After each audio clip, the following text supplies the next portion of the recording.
Hello everyone and welcome to this Black Ops Cold War review. So I'm going to be doing this review a little bit different than like the other reviews. Instead of like sections like gameplay, graphics, sound design and stuff like that, there's going to be only 3 sections for this review: campaign, multiplayer, and zombies, the 3 core modes in a Call of Duty Black Ops game.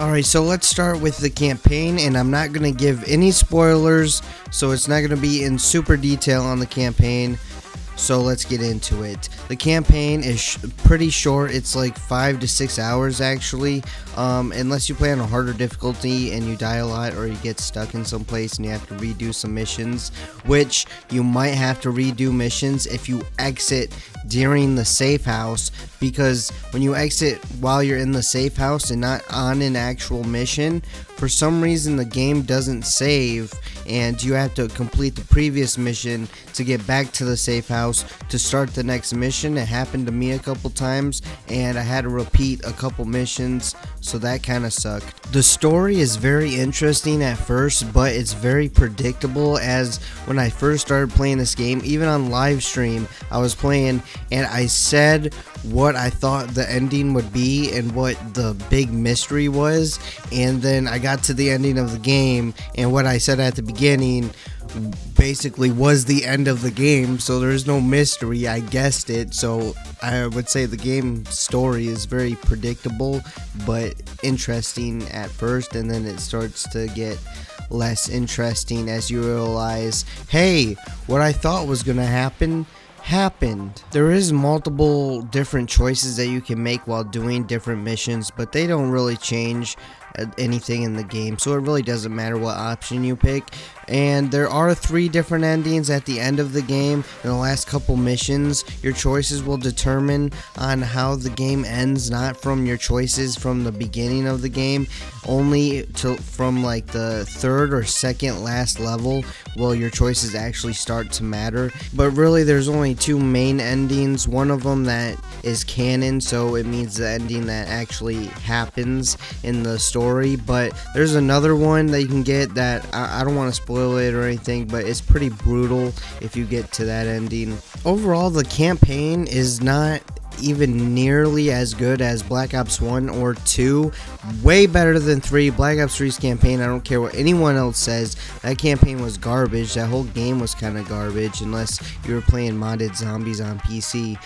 And the campaign is also worse than last year's Modern Warfare campaign, so it doesn't really do that much campaign wise. It's just kind of, you know, you have another Call of Duty campaign. It's not something that's going to be like, wow, this is one of the best Call of Duty campaigns. It's not going to get that title.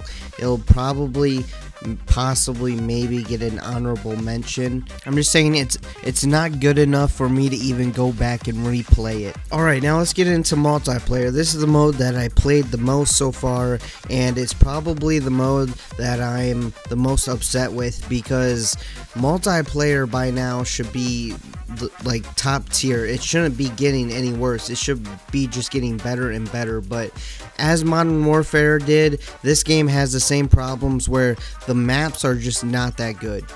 There's only 8 maps in multiplayer, and like 6 out of the 8 maps are not good at all, so you don't want to play them. And there's like 2 maps that are actually good, and maybe like 1 map that's decent, but they're just, you don't want to play on the maps because they're just not that good. Nuketown's not even in the game yet. They're going to add that later. Nuketown's always been in Black Ops. I don't know why you would keep adding things like Nuketown later on. Just have it in the game when it releases. Alright, you know, everyone wants to play Nuketown. Have Nuketown in the game when it releases, especially when you only have 8 maps. Okay, at least make one of the 8 maps Nuketown. Also, the multiplayer UI and like the UI colors just look like they were copied and pasted from Black Ops 4. I mean, if you would open the Black Ops 4 scoreboard and the Cold War scoreboard, I'm pretty sure there's so many similarities that you might almost think that they're the same exact scoreboards. Like there was no difference in them whatsoever. Call of Duty once was at a point where guns didn't really have any recoil, and then Modern Warfare 2019 it kind of changed that a little bit, and most of the guns in Modern Warfare 2019 felt different. They had recoil and all that, and then Cold War just kind of gets rid of that, and a lot of the guns don't feel like they have any recoil, or they do have some recoil, and then you put some attachments on them, and then they have zero recoil, and they're basically lasers just spraying everybody down. Like the AK. The AK in Modern Warfare had so much recoil, and you had to learn how to control it and get some attachments to lower the recoil. The AK in Cold War is like extremely weak and is just basically a laser. There is no recoil on the AK. So guns don't really feel that different because they just don't have any recoil, and basically it's all just looks. So the weapons are not even that fun to use.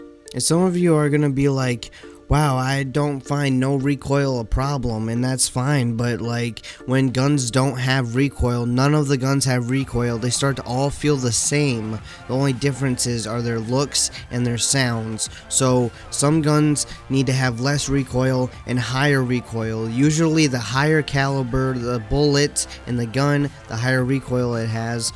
Or, you know, light machine guns tend to have a higher recoil, so you want to get some like grips or some bipods or stuff like that to reduce the recoil. But light machine guns in this game have no recoil. Everything's just a laser in this game. By the way, I want to talk about the new kill streak slash score streak. I don't even know score. It's a score now, which in some games it has been score, like the Black Ops games. But it's not just that. They don't reset. They're on cooldowns now. So when you die too, your whatever doesn't get reset. Your kill streaks don't get reset. So you can get a bunch of points and then die and then get a bunch more points and still get your kill streaks. So anyone and everyone can get kill streaks. So kill streaks feel less important because you know almost everyone in that match is going to get their kill streaks that round. So kill streaks are more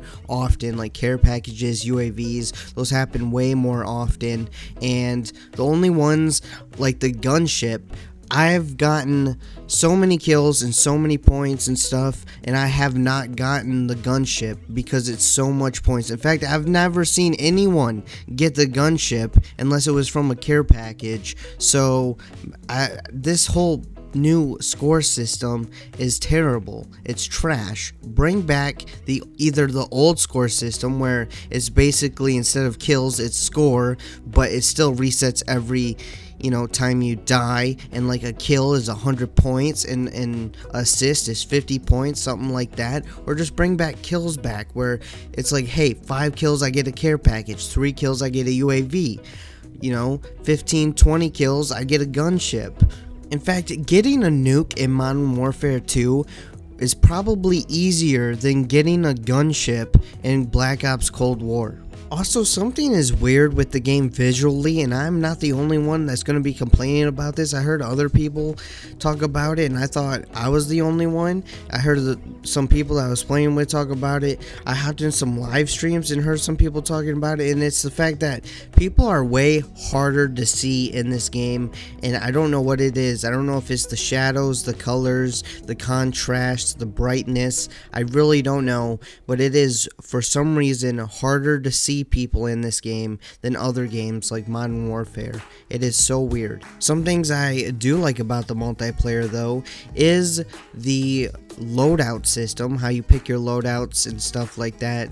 It's basically, you got your gun, you fill every slot, and then you can, have 5 attachments on your gun and stuff like that. And then you got a wild card that maybe lets you get 3 more perks or have an extra grenade or something. I don't know. I like the loadout building system in this game. Also, the party system is or was broken. I don't know if they fixed it yet, but probably they haven't, because why would they care? The party system is just broken. Sometimes you'll get into a party, play one match, and then everyone will get kicked, or the host will get kicked, and then the party will disband.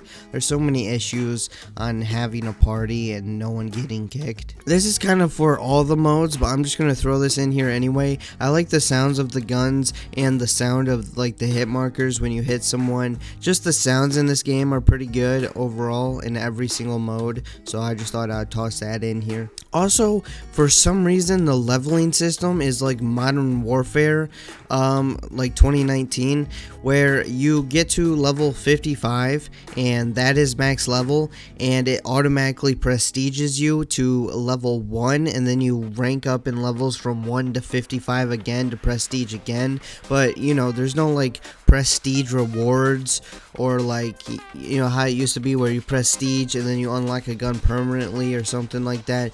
It's just pointless. Prestiging in this game, like leveling up past level 55 in Modern Warfare, is just completely pointless, and I don't see why they do it. I feel no reason to level up past 55, so it's just kind of pointless.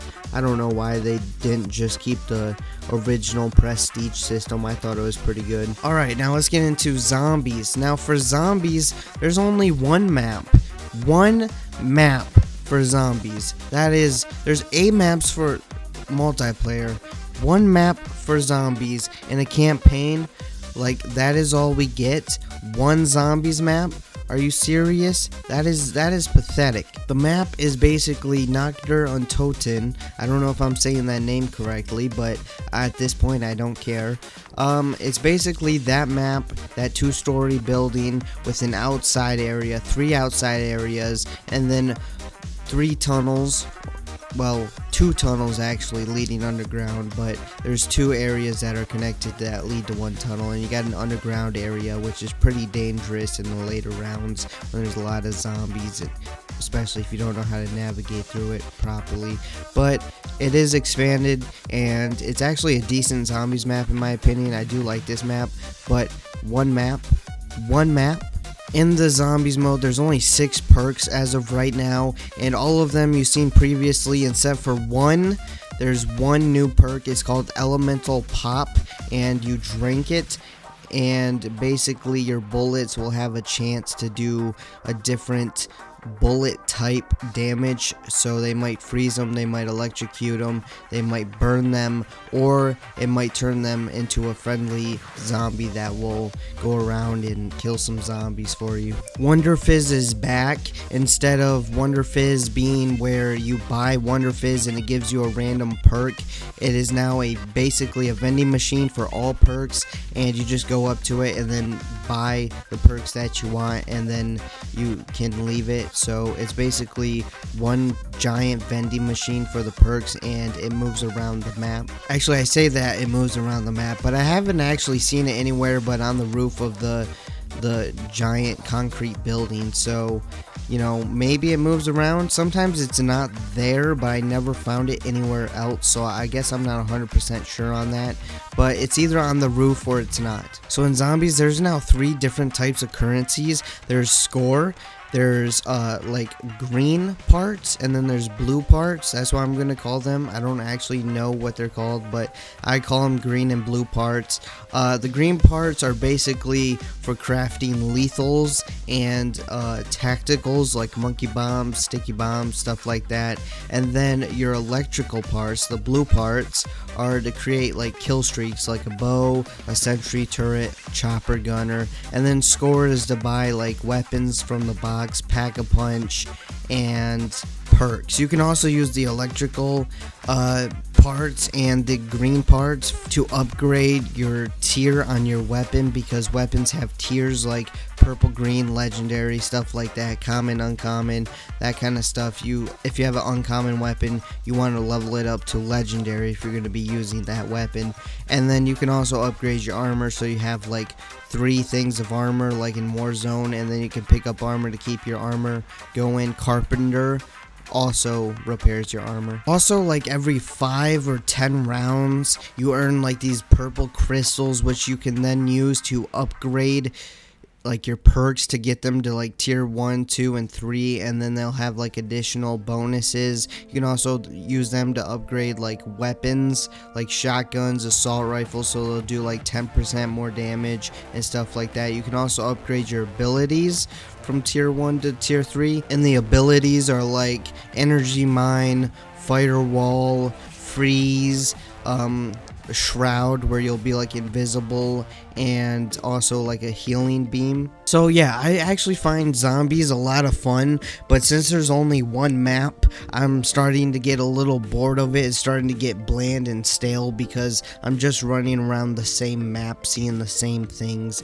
And I mean, come on, if you're gonna do zombies mode and you're gonna bring a map that's basically a map you've already done but expanded, at least bring a second map. There should always be at least 2 zombie maps. Come on, this is a multi-million-dollar franchise and we only get 8 multiplayer maps and 1 zombies map at launch. Alright, let's quickly talk about Dead Ops Arcade.